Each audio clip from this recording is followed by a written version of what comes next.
अस्सलाम वालेकुम, this is Moeed Pirzada. इस वक्त जब मैं बोल रहा हूँ, पाकिस्तान के अंदर जो दिन शुरू हो रहा है वो दो तीन वजूहात की वजह से बड़ा इम्पोर्टेंट है। एक तो former prime minister Pakistan Imran Khan in all likelihood अपने आप को प्रेजेंट करेंगे लाहौर हाई कोर्ट के अंदर,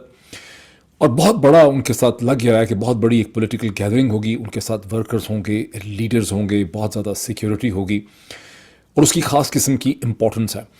उसकी इम्पोर्टेंस ये भी है कि जहाँ इमरान खान साहब का पेश होना या ना पेश होने की इम्पोर्टेंस ज़ाहिर है, उसमें हेल्थ इश्यूज़ भी हैं कि उनको वो ज़ख्मी हैं, सिक्योरिटी कंसर्न्स भी हैं, लेकिन इसकी पॉलिटिकल सिग्निफिकेंस भी बहुत ज़्यादा है। दूसरी तरफ से जो हुकूमत चाहती है और जो अदालत को प्रेशराइज़ किया गया है कि इमरान खान को अदालत में लाया जाए, पूरी बहस आपने देखी, उसके पीछे भी इम्पोर्टेंस कोई कानूनी नहीं है। जैसे कि मैंने अपने पिछले एक से ज़्यादा वीलॉग में एक्सप्लेन किया कि ज़मानत के लिए महज और केसेस भी इतने कमज़ोर हैं कि ये एक वीडियो लिंक के ज़रिए भी इमरान खान की प्रेजेंस कानूनी तौर पे एक्सेप्टेबल होती, और यहाँ पर जो इंसिस्टेंस है कि इमरान खान को फिज़िकली प्रेजेंट होना है, इसके पीछे हुकूमत की, पीडीएम की, पीएमएलएन की एक हिकमत अमली है और एक स्ट्रैटेजी है। वो स्ट्रैटेजी ये भी है कि रिएक्शन देखा जाए, वो स्ट्रैटेजी ये भी है कि गिरफ्तार करने के मौके देखे जाएँ, वो स्ट्रैटेजी ये भी है कि जो 30 से ज़्यादा केसेस इमरान खान के ऊपर बनाए हुए हैं उनके ज़रिए इमरान खान को बार बार कभी लाहौर, कभी रावलपिंडी, कभी इस्लामाबाद, कभी कराची अदालतों के सामने खड़ा किया जाए और इमरान खान को फ्रस्ट्रेट किया जाए, और देखा जाए जिस वक्त लगे कि तहरीक इंसाफ थक गई है, एग्जॉस्ट हो गई है, तो इमरान खान को गिरफ्तार भी किया जा सकता है। सो अब इमरान खान की जो प्रेजेंस होगी, वो प्रेजेंस मुझे लग रहा है, मेरी जो अंडरस्टैंडिंग है कि वो इस किस्म की होगी कि क्लियर मैसेज भेजा जाएगा पीएमएलएन को, पीडीएम को, इस्टेब्लिशमेंट को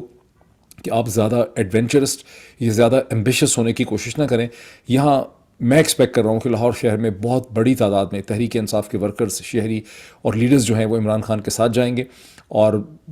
ज़मानत तो हो ही जाएगी। मैं एक्सपेक्ट नहीं करता कि यहाँ कोई अरेस्ट वगैरह हो रहा है, लेकिन ये खासा बड़ा शो होगा जिसकी एक पॉलिटिकल सिग्निफिकेंस होगी। दूसरी जो इम्पोर्टेंट डेवलपमेंट आज के दिन में है वो ये है कि इलेक्शन कमीशन ऑफ पाकिस्तान, जिसका मैंने पिछले वीलॉग में जिक्र किया, जिसने एक लंबा चौड़ा ख़त लिख के प्रेसिडेंट ऑफ पाकिस्तान को ये बताया है कि आपने जो हमें पहली चिट्ठी लिखी थी 8 फरवरी को, जो दूसरी लिखी है 17 फरवरी को, हम रिजेक्ट करते हैं, और हमारी लीगल इंटरप्रिटेशन, कॉन्स्टिट्यूशनल इंटरप्रिटेशन ये है कि प्रेसिडेंट ऑफ पाकिस्तान का नेशनल असम्बली के इलेक्शन की तारीख देने के साथ तो रोल हो सकता है जब प्रेसिडेंट असम्बली को डिसॉल्व करता है, लेकिन जो प्रोविंशियल असम्बलीज़ हैं पंजाब और खैबर पख्तूनख्वा की, उसमें प्रेसिडेंट ऑफ पाकिस्तान तारीख नहीं दे सकता। प्रेसिडेंट ऑफ पाकिस्तान का कोई नेक्सस नहीं है, रोल नहीं है, इंपॉर्टेंस नहीं। ये कहना है इलेक्शन कमीशन ऑफ पाकिस्तान और उनके चीफ इलेक्शन कमिश्नर जनाब राजा सिकंदर सुल्तान साहब का, और वो साथ उनका ये कहना है, उनकी पोजीशन बहुत इंटरेस्टिंग है। उनका कहना यह है कि ये तारीख सिर्फ गवर्नर दे सकता है, ताहम वो ये कहते हैं कि आइन के तहत इलेक्शन कमीशन जो है वो खुद भी नहीं दे सकता, और इलेक्शन कमीशन गवर्नर के साथ कन्फर नहीं कर सकता, उसके साथ मीटिंग भी नहीं कर सकता। तो फिर ये तारीख कौन देगा? इसको इलेक्शन कमीशन ने और गवर्नर ने और पीएमएल ने इसको फंसा के रखा हुआ है। अब दूसरी तरफ से सिग्निफिकेंस क्यों इतना लंबा चौड़ा, इतने पैनिक में क्यों है इलेक्शन कमीशन, और इलेक्शन कमीशन ने इतना लंबा चौड़ा ख़त क्यों लिखा है जिसमें प्रेसिडेंट ऑफ पाकिस्तान को शटअप कॉल दी गई है कि आपका रोल नहीं बनता? उसकी सिग्निफिकेंस देखें क्या है। उसकी सिग्निफिकेंस ये है कि अगर एक तरफ से इलेक्शन कमीशन ये कहता है कि प्रेसिडेंट का रोल नहीं है, दूसरी तरफ से पाकिस्तान के ज़्यादातर जो मुमताज़ कॉन्स्टिट्यूशनल एक्सपर्ट्स हैं उन सब का कहना ये है, उनकी इंटरप्रिटेशन ये है, और आइन हमेशा सब्जेक्ट टू इंटरप्रिटेशन होता है, और उनकी इंटरप्रिटेशन ये है कि under article 57/1 of the constitution of Pakistan, जब इस किस्म का डेडलॉक हो जाए कि गवर्नर तारीख ना दे, तारीख नहीं दी जाती, असम्बलियाँ डिसॉल्व हो चुकी हैं प्रोविंशियल, तो फिर प्रेसिडेंट ऑफ पाकिस्तान जो है after a meeting with the election commission और meeting with the chief election commissioner ये तारीख दे सकता है। यही वजह है कि चीफ इलेक्शन कमिश्नर जो हैं वो मिलना ही नहीं चाह रहे प्रेसिडेंट के साथ, और अब लेकिन साथ ही चूँकि प्रेसिडेंट उनको बुलाया है, एक कॉन्स्टिट्यूशनल रिस्पॉन्सिबिलिटी बनती, तो अब वो एक मीटिंग होगी अब से थोड़ी देर में, 1 घंटे में, 2 घंटे में, इलेक्शन कमीशन जिसमें फैसला करेगा कि क्या सदर पाकिस्तान से ऐवान सदर के अंदर जाकर चीफ इलेक्शन कमिश्नर को मिलना चाहिए या नहीं मिलना चाहिए। अच्छा, अब वो मिलते हैं, उस मिलने के बाद प्रेसिडेंट अगर ये फैसला कर देते हैं, पहली तो उनकी कोशिश है कि वो सिरे से मिले ही ना। जब मिलेंगे तो अपनी अपनी इंटरप्रिटेशन देंगे कि मैंने जब प्रेसिडेंट से मुलाकात की तो मैंने उनको मैंने अपना पॉइंट ऑफ व्यू उनको दिया, ये मेरी लीगल इंटरप्रिटेशन ये है कि प्रेसिडेंट जो है वो नेशनल असम्बली की तो दे सकते हैं, लेकिन प्रोविंशियल असम्बली का उनका रोल नहीं बनता, उसकी तारीख नहीं दे सकते। लेकिन यहाँ ख़तरा ये है इलेक्शन कमीशन के लिए, पीएमएलएन के लिए, पीडीएम के लिए, उनके साथ खड़ी हुई तमाम ना नज़र आने वाली ताकतें, कि अगर प्रेसिडेंट ऑफ पाकिस्तान इसकी तारीख दे देते हैं उसके बाद, तो ज़ाहिर है इसकी फिर तशरीह कौन करेगा? इसकी तशरीह चीफ इलेक्शन कमिश्नर नहीं कर सकते, पीएमएलएन नहीं कर सकती, सिटिंग गवर्नमेंट इसकी नहीं कर सकती। फिर तो मामला जाएगा to the Supreme Court of Pakistan, which actually brings us to the other thing कि Supreme Court of Pakistan के ऊपर गुज़श्ता 72 घंटों के अंदर इतनी श्रिल आवाज़ के अंदर इतने बुरी तरह से जो हमले हो रहे हैं, कभी चीफ जस्टिस के ऊपर हो रहे हैं, कभी उनसे मुलाकात की खबर आ रही है, जहां ये खबर आई कि गुज़श्ता कोई 8-10 दिन पहले 8-10 दिन जो गुजरे हैं उसमें मरीम नवाज़ साहिबा ने अपनी पार्टी की एक बड़ी अहम शख्सियत जिनका एक ताल्लुक़ बनता है, उनको एक यंगर पर्सन को लेके उनको फैमिली रिलेशनशिप हैं चीफ जस्टिस पाकिस्तान के साथ, उनके साथ लेके चीफ जस्टिस ऑफ पाकिस्तान के साथ मुलाकात की और उनको ये इम्प्रेस अपॉन करने की कोशिश की कि हम ये चाहते हैं कि जब तक आप रिटायर नहीं होते अराउंड 14-15 सितंबर,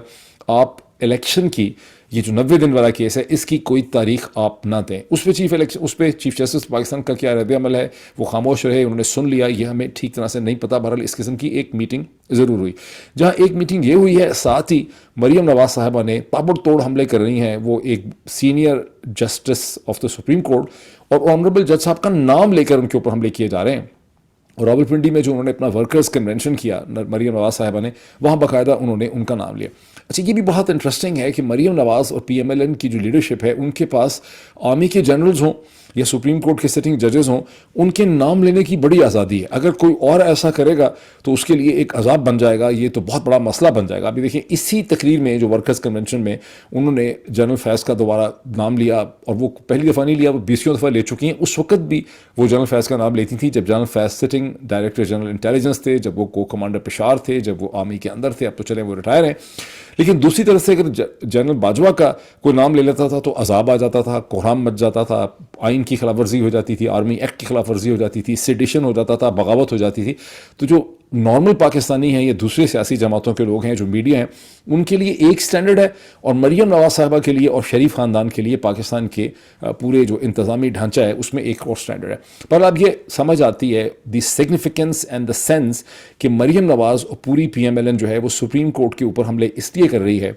कि अगर प्रेसिडेंट ऑफ पाकिस्तान तारीख दे देते हैं, कह देते हैं, तारीख दे देते हैं खैबर पख्तूनख्वा पंजाब की, तो फिर इसका फाइनल जो बैटल ग्राउंड है वो होगा सुप्रीम कोर्ट ऑफ पाकिस्तान। और जो supreme court of Pakistan battle ground होगा तो वहाँ पर जो पैनल बनेगा वो सीनियर जजेस का बनेगा, और वो तो चीफ जस्टिस ने बनाना होगा, उस पर 3 या 5 जो भी होंगे वो चीफ जस्टिस बनाएंगे। वहाँ पर फिर PMLN की कोशिश ये होगी कि काजी फायज़ ईसा साहब जो हमदर्दी रखते हैं उनसे, और हमारी इतला ये है कि सुप्रीम कोर्ट ऑफ पाकिस्तान खासी स्प्लिट है, वहाँ पर 2 धड़े पाए जाते हैं। एक वो धड़ा है 4 या 5 सीनियर जजेस का जो चीफ जस्टिस ऑफ पाकिस्तान जनाब जस्टिस ऑनरेबल उमर अता बंदयाल साहब के साथ खड़ा है, उनके साथ अलाइंड है, और दूसरी तरफ से वो धड़ा है जो काजी फायज़ ईसा साहब के साथ अलाइंड है। और ये अब काजी फायज़ ईसा साहब का आपने देखा है कि ऑनरेबल चीफ जस्टिस जो सीनियर प्यूनी जज हैं काजी फायज़ ईसा साहब, वो गुज़श्ता 8-9 माह में जब पूरे पाकिस्तान के अंदर क़यामत टूटी, जब पाकिस्तान में क्या हुआ पॉलिटिकल वर्कर्स के साथ, जिस तरह से मीडिया को ट्रीट किया गया, मारा पीटा गया, उठाया गया, डिटेन किया गया, नंगा करके मारा गया, उल्टा लटका के मारा गया, prominent television anchor person Arshad Sharif का कत्ल हो गया, तो काजी फायज़ ईसा साहब जो हैं वो किसी भी स्टेज के ऊपर आपको एक्टिव नज़र नहीं आए, उनका कोई रिएक्शन नहीं हुआ। इससे पहले हमने उनको देखा था कि अगर किसी को 2 थप्पड़ पड़ जाते थे तो काजी फायज़ ईसा साहब जो हैं वो उस जर्नलिस्ट के घर पहुंच जाते थे, वो अपना वज़न वहाँ पे फेंकते थे, उनकी बड़ी विजिबिलिटी होती थी। लेकिन काजी फायज़ ईसा साहब की गुज़श्ता 10 माह में मुकम्मल खामोशी रही है, क्योंकि आम तासुर यही है कि उनकी जो सिंपैथी है वो टोटल PMLN के साथ है। तो ये एक स्टेज इस वक्त सेट हुआ है कॉन्फ्रंटेशन का, जिस वजह से बहुत ज़्यादा खुल के हमले जो हैं वो सुप्रीम कोर्ट पे किए जा रहे हैं। अब हम आ जाते हैं उन ऑडियो लीक्स के ऊपर कि उनकी सिग्निफिकेंस क्या बनती है। ये सबसे यानी जिस ऑडियो लीक का सहारा लेकर राना सनाउल्लाह साहब ने सुप्रीम कोर्ट पे फायर खोला, हमला शुरू किया, फिर जिसके अंदर मरीम नवाज़ शामिल हो गई, पूरी PMLN उनका सोशल मीडिया टीम शामिल हो गई, और उसके ऊपर एक बड़ा इंटरेस्टिंग ये आर्टिकल मैं दिखाना चाह रहा था स्क्रीन पे, लेकिन वक्त मैं ज़ाया नहीं करना चाह रहा। नासिर साहब हैं, कोई कॉरेस्पॉन्डेंट है डॉन के, जिन्होंने एक बड़ा लंबा इस हवाले से पीस लिखा है और कहा कि गुज़श्ता 24 घंटों के अंदर सुप्रीम कोर्ट ऑफ पाकिस्तान के अंदर एक बड़ी इंपॉर्टेंट मीटिंग हुई है 14 जस्टिस की, जिसमें वो जज साहब भी शामिल थे उस मीटिंग में जिनका नाम लिया गया है ऑडियो लीक्स में। और फिर आगे लिखा है अगले पैराग्राफ में कि ये तो पता नहीं कि उस मीटिंग में क्या हुआ है, लेकिन ख़बर हमारी यही अंडरस्टैंडिंग है कि उस मीटिंग में तमाम जज साहब जो हैं, अक्सर जज साहब बड़े परेशान हैं। वो कहते हैं कि एक सिटिंग जज साहब का चूँकि नाम आ गया है, तो इस हवाले से एक सुप्रीम जुडिशल काउंसिल की इन्वेस्टिगेशन और इंक्वायरी होनी चाहिए। मुझे बहुत शक है, अगर आप कहते हैं मैं दिखाई देता हूँ, वैसे मुझे मेरा टाइम नहीं था, लेकिन मैं आपको लेट मी शो यू, कहाँ है जी, स्क्रीन शेयरिंग कर देते हैं। ये स्टोरी है جو میں آپ کو اگر دکھا دوں. یہ دیکھیں, سپریم کورٹ ججز ٹیک اپ آڈیو لیکس انوالونگ بردر ججز, اور یہ ناصر اقبال صاحب جو ہیں کورسپونڈنٹ ان کی ہے. یہاں پہ ذرا پڑھیے. Though there is no official confirmation as to what transpired during the meeting or whether the session remained inconclusive or more such meetings will be held, it is believed that the subject matter of the meeting indeed revolved around the clips. بڑی حیرانگی کی بات ہے کہ کوئی official confirmation نہیں ہے,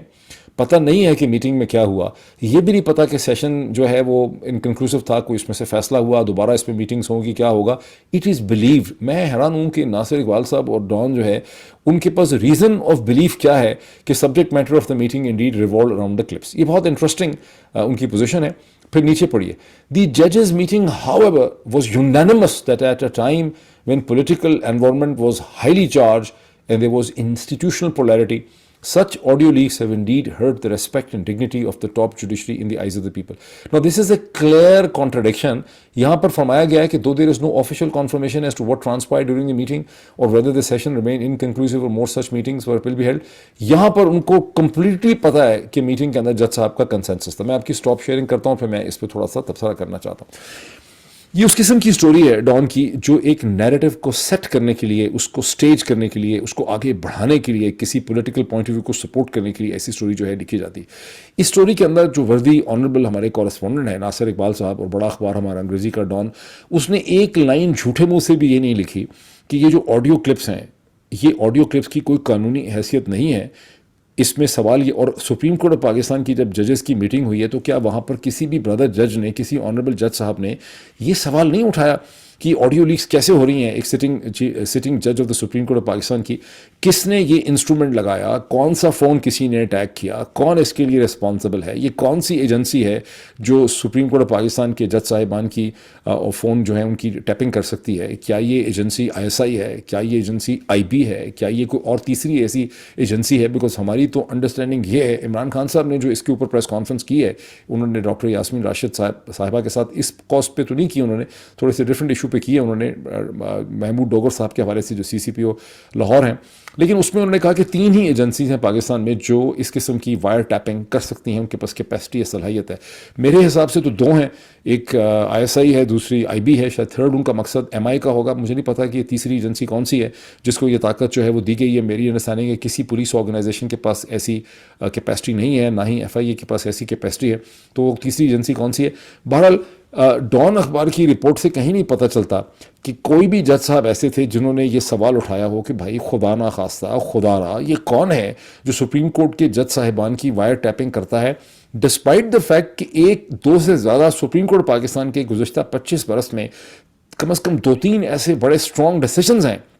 جہاں بڑی سختی سے یہ فیصلہ کیا گیا ہے کہ آپ جج صاحبان کی وائر ٹیپنگ نہیں کر سکتے, کسی کی بھی وائر ٹیپنگ نہیں کر سکتے. پہلا ایک ڈیسیجن 90s میں آیا تھا, پھر اس کے بعد ڈیسیجن آیا ہے, اور وہ تمام لوگ, وہ سرکاری محکمے, ایجنسیز جو ایسے آلے لگاتے ہیں, ان کی ڈپلائمنٹ کرتے ہیں, اس کو ریکارڈ کرتے ہیں, اس کو ایڈٹ کرتے ہیں, اس کو ڈسیمینیٹ کرتے ہیں, پھیلاتے ہیں, اس کو سامنے لے کر آتے ہیں, وہ سب ایک بہت سیریس قسم کا جرم کر رہے ہیں. لیکن اخبار کی رپورٹ سے یہ نہیں پتہ چلتا ہے کہ ایسا لگتا ہے کہ تمام کے تمام جج صاحبان جو ہیں وہ صرف اس چیز میں تو انٹرسٹڈ ہیں کہ ایک بردر جج جو ہیں ان کی آواز کہیں کسی کے ہاتھ ریکارڈ ہو گئی جس کی کوئی اوتھینٹسٹی ہمیں نہیں پتہ, لیکن کسی کے ذہن میں یہ خیال آیا ہی نہیں ہے according to the Dawn newspaper کہ یہ کام اللیگل ہے, انکانسٹیٹیوشنل ہے. سپریم کورٹ آف پاکستان اس پہ بڑی سخت پوزیشن لے چکی ہے. کہا جاتا ہے کہ محترمہ بینظیر بھٹو کی ایک گورنمنٹ جو سیکنڈ گورنمنٹ ان کی, اس کو ون آف دا ریزن تو گرنے کا تھا بھی یہی کہ وہ حکومت کے اوپر الزام تھا کہ وہ وائر ٹیپنگ کرتی, اور اس کے اوپر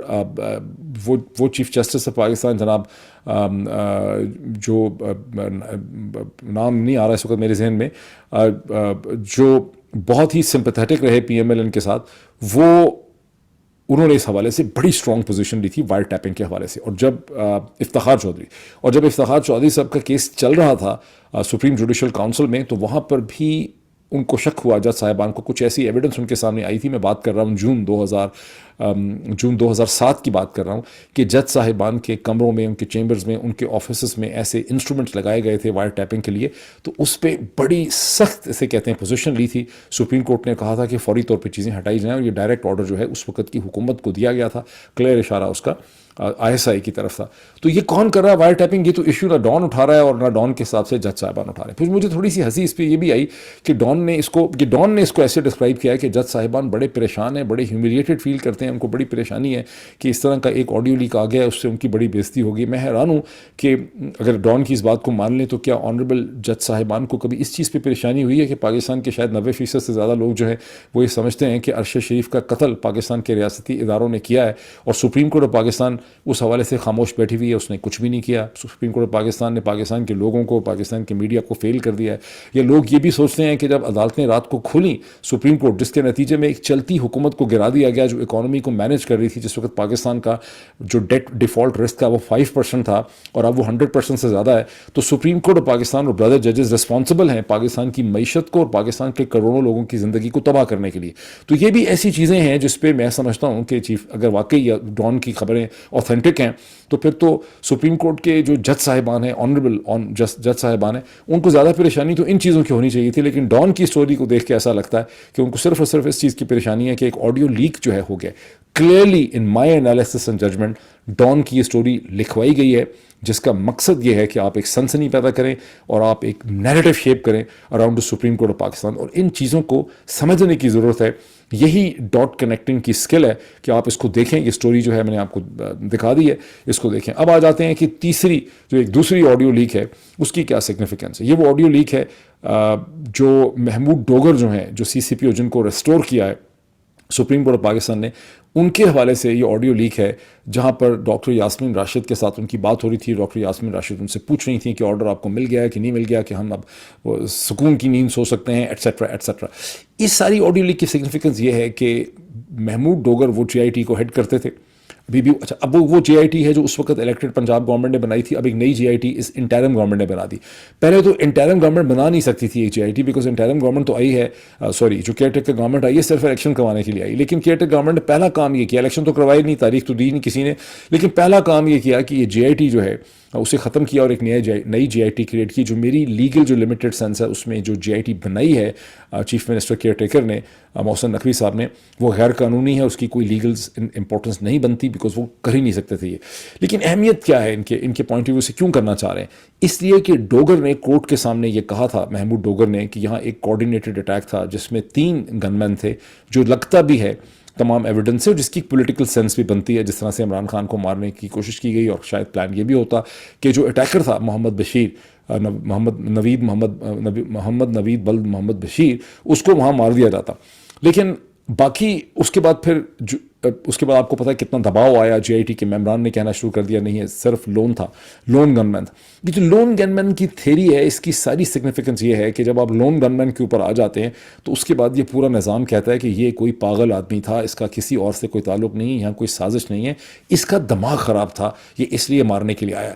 کامن سینس آپ کو کلیئرلی بتاتی ہے کہ پہلے ایک نیریٹو شیپ کیا گیا کہ ایک مذہبی لوگ, کہ عمران خان نے جو کچھ کیا وہ مذہب کی خلاف ہے اور بلاسفیمی کی ہے. اس کے بعد ایک بندہ آ گیا مارنے کے لیے جو کہتا ہے کہ میں نے مذہب کی وجہ سے عمران خان کو مارنے کی کوشش کی ہے. ایک کلیئرلی آپ کو سازش نظر آتی ہے, اس کا پورا پلاٹ نظر آتا ہے. اور یہاں پر سگنیفیکنس یہ ہے GIT کے ساتھ ٹینکر کرنے کی کہ آپ یہ کہیں کہ نہیں یہ اکیلا فنیٹک مذہبی تھا جس نے یہ سارا کچھ کیا. یہ آج کے دن کی سٹارٹنگ انیشیل سگنیفیکنس ہے جو دن اس وقت آپ کے پاس شروع ہو رہا ہے. لیٹس سی کیا ٹرانسپائر کرتا ہے بٹوین پریزیڈنٹ اینڈ ECP, کیا ہوتا ہے لاہور ہائی کورٹ کے اندر, اور آڈیو لیکس پہ مزید کیا بات ہوتی ہے سپریم کورٹ کے بارے سے. پھر کریں گے اس کی مزید ڈسکشن. Thank you.